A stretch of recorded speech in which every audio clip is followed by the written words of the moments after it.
Good afternoon, and thank you for joining us on this Friday, April 8th. Live from the Beasley Media Complex in Boone, this is the Appalachian Weekly News. I'm Grace Powers. And I'm Ivy Fischl. Continuing North Carolina's COVID response, last week Governor Roy Cooper signed an executive order that will help provide easier access to tests, vaccines, and treatments. Executive Order 256 also allows the North Carolina Department of Health and Human Services to increase the healthcare workforce, making sure the COVID response is carried out in the state's hospitals, nursing homes, and other long-term care centers. COVID cases and hospitalizations have been steadily declining across the state. However, this executive order will help prepare for any future surges. The various types of weather we experience here in western North Carolina can wreak havoc on our roadways and especially the beloved Blue Ridge Parkway. The National Park Service and Federal Highway Administration have recently identified potential hazards to parkway visitors on portions of the Blue Ridge Parkway near Deep Gap and Linville Falls. Repairs are scheduled to begin on Monday, April 11th to address significant issues such as cracking, settlement, and rockfall. September is when the repairs are scheduled to be completed. Until then, you can expect a full parkway closure from milepost 276.4 at US Route 421 to milepost 280.9 at Old US 421 near Deep Gap.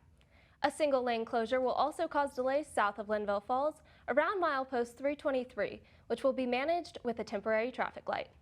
Detour information can be found on message boards about the project. Imagine it's a lazy Sunday night and you decide to order in from Chili's on Blowing Rock Road. You place your order online and pay, but as you arrive to pick up your order, it's closed. Multiple people found themselves in this predicament earlier this week, when Chili's closed early, but continued taking online orders through delivery services like Grubhub. While this was frustrating for customers, Chili's did have a reason for this. They said, quote, "The manager that was supposed to work had a severe family emergency that made him unable to open the restaurant. We had to have higher approval to turn off mobile ordering," end quote. Trout fishing season is officially upon us, which is one of the most popular activities for visitors in the high country. Our correspondent, Zach White, is here to give us some more information about this special time of year. Over 1,000 miles of hatchery-supported trout waters have opened to the public for fishing as of April 2nd. For fishermen in the surrounding North Carolina area, the high country has always been a favorite spot during trout season. It gives me something to look forward to every year. It started with a family tradition, and now you just get to explore new places every year. Trout season takes place through the end of next February, and along with these waters opening, over 900,000 trout will be stocked through June, providing anglers like Jake more opportunities to visit the high country. I like to come out here because it's more than just about the fishing. You get the trip, you get the scenery. It gives me a reason to get out into the mountains, be with nature, and really disconnect for a while. My favorite thing about fishing is getting to come out here and relax. I love all of the scenic views, and I love getting to watch him fish. It's a lot of fun to see all the different things that he can catch. You got one? Yeah.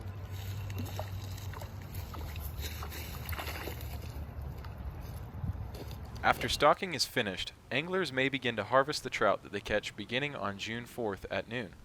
For information on trout fishing regulations, a map of fishing areas, and more general information, visit www.ncwildlife.org and visit their fishing tab.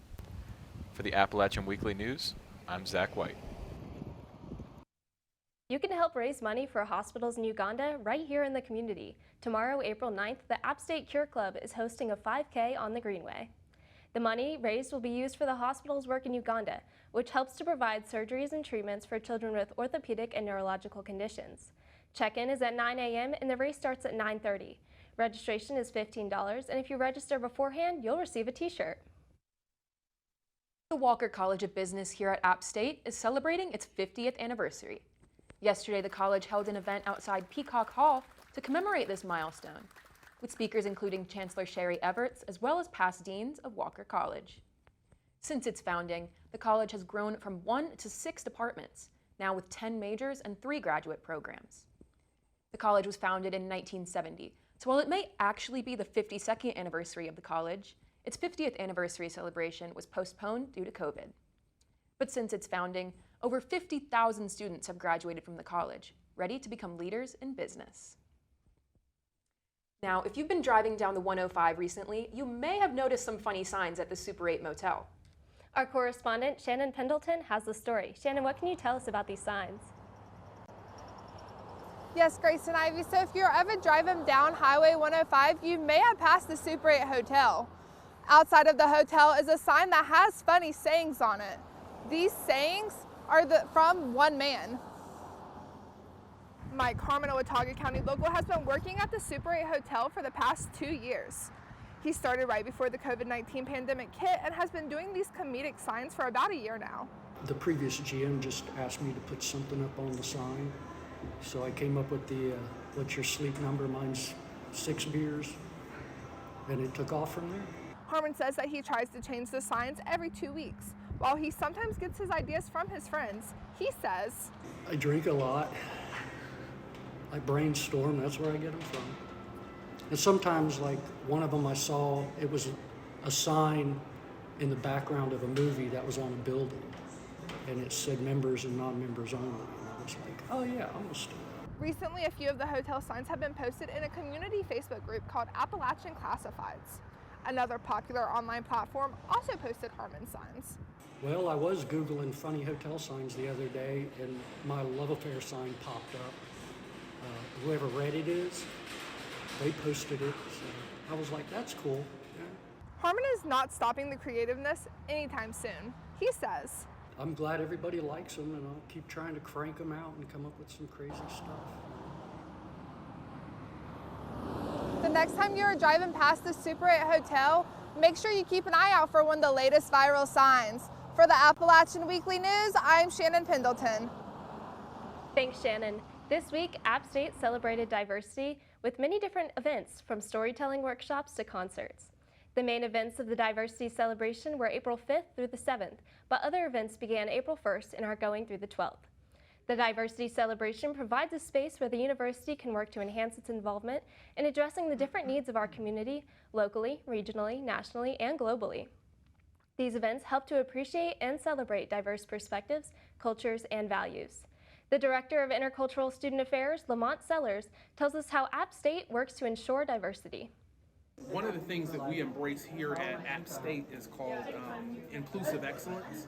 In order for us to be an excellent institution, we have to be an inclusive institution.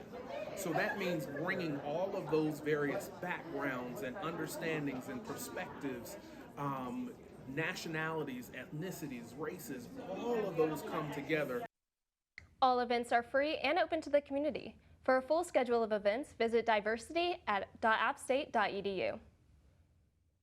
Yesterday wrapped up App State's 9th annual iBack App event, where students, graduates, parents, and fans show their support for App State. Social media was flooded with posts tagged #iBackApp, and people were decked out in their App State gear. It was all an effort to encourage donations to fund various organizations and programs on campus. As a whole, iBack App raised over $1.3 million. One of the organizations to hit their fundraising goal was App Kids, short for the Appalachian Kindness in Donations and Service, a program supporting K-12 children in Watauga County who need winter clothing, shoes, food, and hygiene resources. The Appalachian Experience Scholarship was also able to be fully funded, providing a one-time $2,000 award to top first-year students with a strong academic record.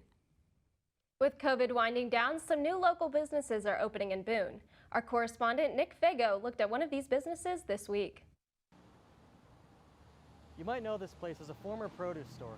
Now, it is known as Blues Brews, a place where you can get beer at a discounted price. Here's more information that I have to share.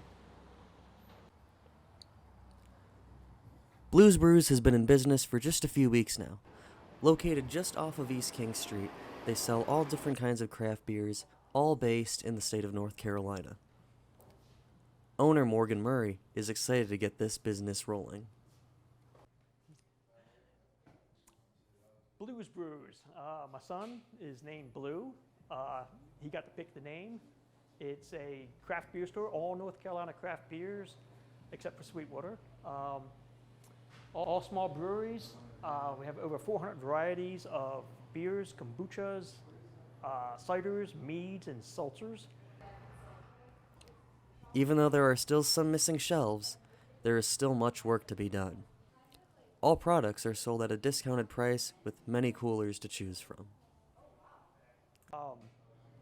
It's taken me a long time to open, but I'm selling everything at cost or below. Come on in, man. After a long wait of COVID, Blues Brews is now one of the newer businesses locally owned to be opened in Boone. Blues Brews has been open for a couple weeks now, and the owner is super excited to get his business rolling. With the Appalachian Weekly News, I'm Nick Fago. If you're looking for a free Easter event for the whole family, you're in luck because the annual Blowing Rock Easter Festival is tomorrow, April 9th. This festival takes place every year on the Saturday 1 week before Easter. The festival is at 1036 Main Street in Memorial Park and lasts from 10 a.m. to 12 p.m. At the festival, you can meet and take pictures with the Easter Bunny and participate in an Easter egg hunt. The egg hunt begins at 10 a.m. and participants are required to bring their own baskets. For more information, call 828-295-5222. Now it looks like we may get some snow showers here in the high country tomorrow. But for those brave souls still looking for some fun outdoor recreation, Grandfather Mountain State Park is hosting the Profile Trail Wildflower Hike with the park ranger. Starting at 2 p.m., participants will embark on a slow-paced 2 to 3 hour hike along the trails that will cover less than 3 miles. Participation is limited to 15 people for this hike, so RSVP by phone at 828-963-9522 or by email at grandfather.mountain@ncparks.gov to reserve your spot. If you're a music lover like myself, you'll want to mark your calendars because the first ever High Country Jazz Festival has been announced.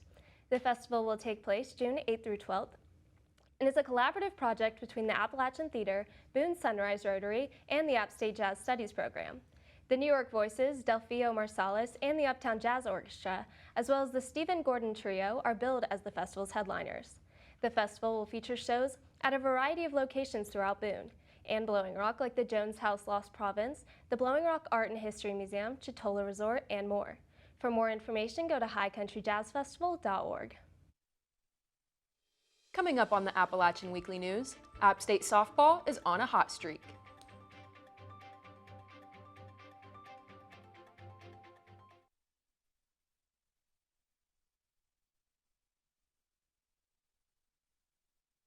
Hi, neighbor. I'm Ryan Perone. And I'm Elena Jones. Join us every Tuesday at 10 a.m. as we explore the events, organizations, and people that make the High Country so special. You can tune in on Channel 198 for Spectrum customers, Channel 20 or 1020 for Skybest customers, or Channel 23-3 on campus. Also, make sure to follow us at Instagram at hi_neighbor_apptv for up-to-date coverage of events happening and student-made content.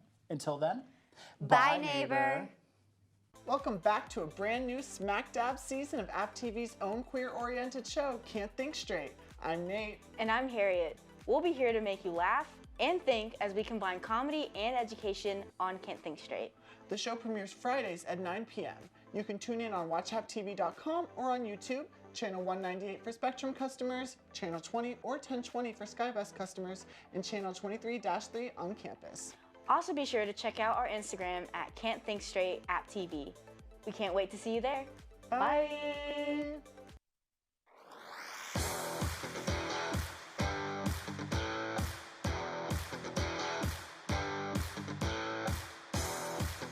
The football season's over, but we are far from done. With basketball picking up and March Madness right around the corner, catch all your App State national sports news on Charter Cable Channel 198 and on YouTube at App TV. Let's have a great year and roll Nears. Memories. A sweet retrospective look at the past. However, the past has, well, passed. And now, a new and better crew looks toward the horizon and marches toward Appalachian State head-on. This spring, look toward App Avenue on App TV to see a new legacy be written on random days of the week. No, seriously, this show will literally be airing any day of the week, so stay glued to those screens. We'll see you out there. Appalachian Avenue! Welcome back to the Appalachian Weekly News. Well, with March Madness over and winter sports drawn to a close, Stephen, why don't you give us a little preview into spring sports? So spring sports is now in full effect, and App State softball is on a roll right now, winning 4 of their last 5 after winning their doubleheader on Wednesday against ETSU. Kate Houston has been on fire all season and shows no signs of cooling down. Houston currently leads the Sun Belt in hits, RBIs, and home runs. She is also second in the conference in batting average and slugging percentage. Softball is sitting at a 21-14 record overall and 7-4 in the conference, good for 4th. They face a strong South Alabama team this week at home, who is currently 1st in the conference. First pitch for this series is later today at 5 p.m., and you can catch that on ESPN+. App State baseball will also be playing South Alabama this weekend, but on the road in Mobile. This will be the team's first game since getting swept last weekend due to a rainout at ETSU on Tuesday. Both of the teams are struggling in conference, with App at a 3-6 record and South Alabama at a 4-5 record. The Mountaineers really need their bats to wake up this week, as they are bottom 3 in average, hits, and on-base percentage in the conference. South Alabama has had the best of App State in their last few matchups, winning 5 of the last 6 meetings. First pitch for that game is today at 7:30 p.m. Appalachian FC is gearing up for another season. Our correspondent Alex Urquiza tells us what to expect from the team this year. I'm here outside the Ted McEnroe Soccer Complex, where in less than 30 days, Appalachian FC will kick off their second ever season in the NPSL. Appalachian Football Club is a semi-pro soccer team that competes in the National Premier Soccer League.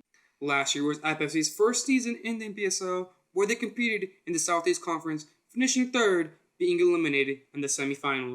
After having a great debut season, the club announced that head coach Dale Parker will be returning for the upcoming season.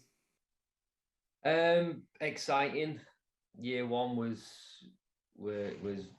way above and beyond my own personal expectations. It was just a great experience from top to bottom. But now it's more of, making that change from being good to great. Year 2, it's more of the same off the field. But now we need to take it to another level on the pitch. Obviously, the expectations are much higher, so that's a good piece of excitement for us all to have going into year 2. But yeah, honoured to be coming back for year 2. The community really rallied around what we were trying to do. The fans were basically a 12-man at home games and really helped see us through those tough matches. Last summer, there was approximately over 1,200 fans each game for Appalachian FC, all thanks to their home support and because of a special group called the Squatch Guard. Every great team needs a great, supporters group. So it's really exciting because it's like, we've all done this for 1 year, and we're all going to have that second year kind of experience. The Squatch Guard, I always say this about the Squatch Guard is that, we do bring a lot, but you have to remember that, the Squatch Guard is all the fans. We're nothing without the fans.